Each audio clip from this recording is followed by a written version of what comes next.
मच्छर एवढं नदीला घाण झाली, एवढी घाण झाली का पार झोप नाही लागत, एवढं मच्छर येते. यानं हे नदीला पाणी सोडते नाही, सोडलं नाही आणि खाली पेटीचे पाणी पार शेळ्या सुद्धा पाणी पित नाही, जनावर पाणी पित नाही त्याला. मच्छर आणि लय घाण पाणी पोरं आमची आंघोळ बिंघोळ करायला जातात ना, आजारी पडतात ना. जनावर सुद्धा पाणी पित नाही का काय, लोक आंघोळीला सुद्धा पाणी घाण पाणी सगळं. मग आता तुम्ही पाणी वापरता कसं काय? आम्ही आता ते टाकीवरून पाणी आणतो, प्यायला बियाला आंघोळीला तिकडूनच पाणी आणतो.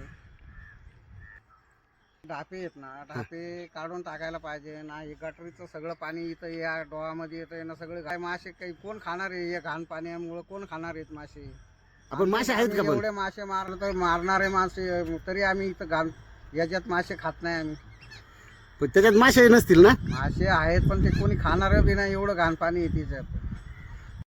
फुटकाळ्या आल्यात अशा पाण्याने का? हा, पाण्याने. तर या बारकाल्या पोरांचं तर अवघडच आहे ना. अवघड त्यांना बघता आता काय दूषित पाणी आहे, त्यांना जाऊ नका म्हणावं तिकडं.